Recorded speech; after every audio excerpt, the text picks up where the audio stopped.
राज और रतन असम में स्थित गुवाहाटी में रहते थे और पक्के दोस्त थे। एक रात वो दोनों कोई पार्टी से वापस आ रहे थे। रात बहुत हो गई थी और अब उनको घर पहुंचने में बहुत देर हो जाएगी, क्योंकि दोनों ने पार्टी में खूब शराब पी ली थी और इस वजह से राज गाड़ी धीरे चला रहा था। रतन, यार राज, आज तो पार्टी में बहुत एंजॉय किया। तू गाड़ी चला लेगा ना, या फिर हम किसी होटल में आज रात रह जाते हैं? नहीं रतन, मैं ठीक हूँ। एक शॉर्टकट वाला रास्ता पकड़ते हैं, नेहरू पार्क रोड, जल्दी घर पहुँच जाएंगे। रतन, नहीं राज, उस रास्ते से कोई गुजरने की हिम्मत नहीं करता। वो एक हॉन्टेड रास्ता है। राज, मैं ये सब नहीं मानता। एक बार घर पहुँच जाएं बस। इससे ज़्यादा छोटा रास्ता और कोई इलाके में नहीं है।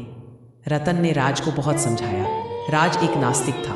वो भगवान और भूत प्रेत को नहीं मानता था। बातें करते करते दोनों नेहरू पार्क रोड पहुँच जाते हैं। नेहरू पार्क रोड पहुंचते ही रतन की तो जैसे हालत पतली हो रही थी, मनो जैसे डर के मारे उसका नशा काम हो गया हो। राज, क्या हुआ रतन? तू इतना डरा हुआ क्यों है? लगता है तेरा सारा नशा उतर गया। हा हा हा। रतन, मैंने कहा था ना कि यहाँ नहीं आना। तुम बहुत जिद्दी हो राज। राज, तू फिर शुरू हो गया। छोटा सा रास्ता है, अभी 15 मिनट में हम घर पहुँच जाएंगे। अचानक चर्च के पास पहुँचते ही उनकी गाड़ी खराब हो गई। चर्च की घंटी बजने की आवाज़ ज़ोर से आ रही थी। रतन ने समय देखा, रात के 1 बजे थे। चर्च दिखने में एक पुराने खंडर जैसा था। रतन, यार रात के 1 बजे भी चर्च की घंटी बजने की आवाज़? हैरानी की बात है। राज, कोई हैरानी की बात नहीं है। ये भगवान, ईश्वर, सब तुम इंसानों का भ्रम है। एक तो दूर दूर तक तो कोई मैकेनिक नहीं दिख रहा। शायद कोई लिफ्ट मिल जाए तो सही होगा। गाड़ी के पास इंतज़ार करते हैं। रतन, ऐसी हुनते जगह पर कोई समझदार इंसान कैसे आएगा जो तू लिफ्ट की उम्मीद कर रहा है? इतने में रतन को चर्च के बाहर एक बूढ़ा सा आदमी दिखा। रतन, राज, वो देख, चर्च के बाहर कोई बैठा हुआ है। चलना देखें, शायद वही हमारी कुछ मदद कर दे। राज, मुझे तो वहाँ कोई नहीं दिख रहा। रतन, नहीं राज, ध्यान से देख, होता तुझे एक बूढ़ा आदमी दिखेगा काले कपड़ों में। राज ने फिर देखा तो भी वहाँ कोई नहीं था। रतन उस बूढ़े आदमी के पास गया तो उसने देखा कि एक पादरी बाइबल पढ़ रहा था। रतन हैरान था कि ऐसी खंडर जगह पर रात के 1 बजे यह पादरी अकेले बाइबल पढ़ रहा है। रतन, अरे फादर, आप यहाँ अकेले क्यों बैठे हो? और इतनी देर रात को चर्च की बड़ी घंटी का बजना, इस चर्च की ऐसी हालत, यहाँ आपके साथ और कौन है या अकेले को? क्या आपको डर नहीं लगता? पादरी को रतन पर बहुत गुस्सा आता है और वो वहाँ से चले जाते हैं। रतन का चर्च को अंदर से देखने का मन हुआ और मोबाइल की टॉर्च ऑन कर अकेले ही अंदर चला गया। उसने देखा कि पादरी एक कोने में बैठकर बाइबल पढ़ रहे थे। चर्च के अंदर क्रॉस या जीसस क्राइस्ट से जुड़ी और कोई धार्मिक वस्तु नहीं थी, इसलिए चर्च इतना डरावना और खंडर बन गया था। रतन, अरे यह तो आश्चर्य की बात है, अंधेरे में भी पादरी बाइबल कैसे पढ़ रहे हैं? रतन की वजह से पादरी को बाइबल पढ़ने में बहुत परेशानी हो रही थी। वो चर्च की छत पर चले गए।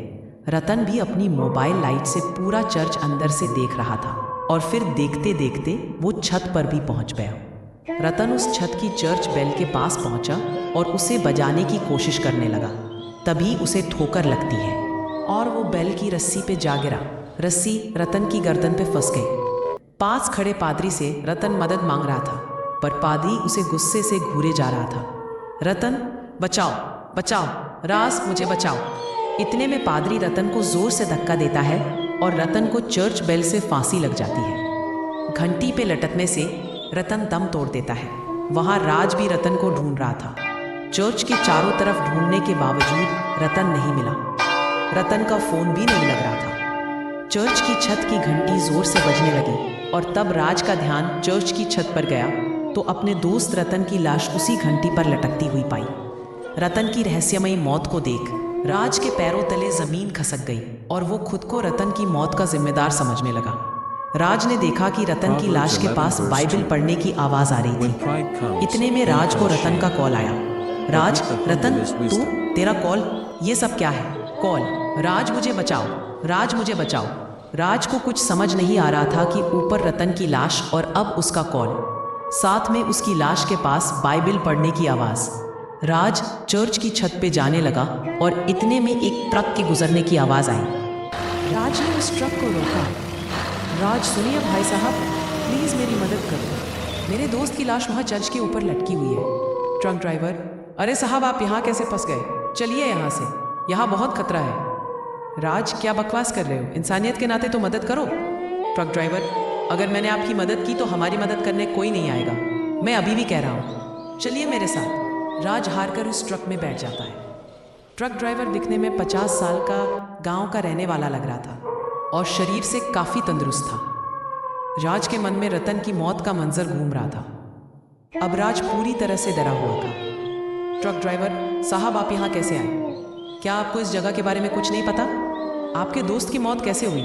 राज ने गाड़ी खराब होने और रतन की मौत का पूरा किस्सा बताया तो ट्रक ड्राइवर ने उस चर्च का राज खोल दिया। ट्रक ड्राइवर, जब भारत पर अंग्रेज़ों का शासन था तब आज़ादी की लड़ाई में बहुत से क्रांतिकारी शहीद हुए और कई निर्दोष भारतीय लोग अंग्रेज़ों की गुलामी करने पर मजबूर थे।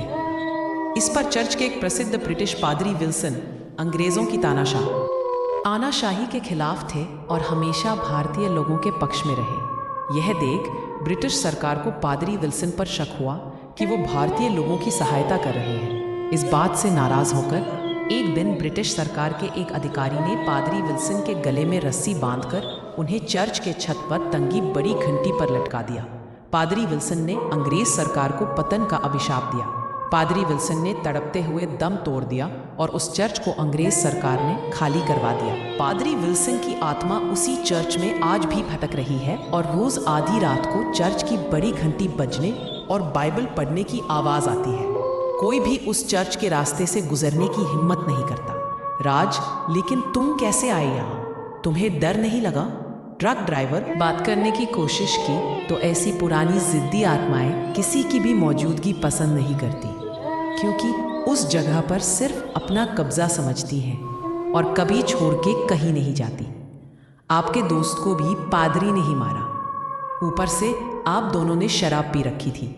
इस बात से पादरी ने और भी ज्यादा क्रोधित होकर रतन को मौत के घाट उतार दिया। राज, इतने सालों से यह चर्च को हटाया क्यों नहीं गया? यह सब कब तक चलेगा? ट्रक ड्राइवर, हाँ साहब, कई बिल्डरों ने इसे तोड़ने की कोशिश की पर वो सब अपनी जान गंवा बैठे। राज, लेकिन अगर वह पादरी आत्मा है तो बाइबल कैसे पढ़ रहे थे? ट्रक ड्राइवर, पादरी विल्सन एक प्रसिद्ध पादरी थे और अगर चर्च की मर्यादा का उल्लंघन करो तो वह क्रोधित हो जाते हैं। उनकी जगह उनके पाठ पूजा में विघ्न पड़ता है। राज और ट्रक ड्राइवर बातें कर ही रहे थे कि अचानक ट्रक का बैलेंस बिगड़ा। सामने रोड पर पादरी विल्सन की आत्मा खड़ी दिखी और ट्रक एक पेड़ को जाके टक्कर मार दिया।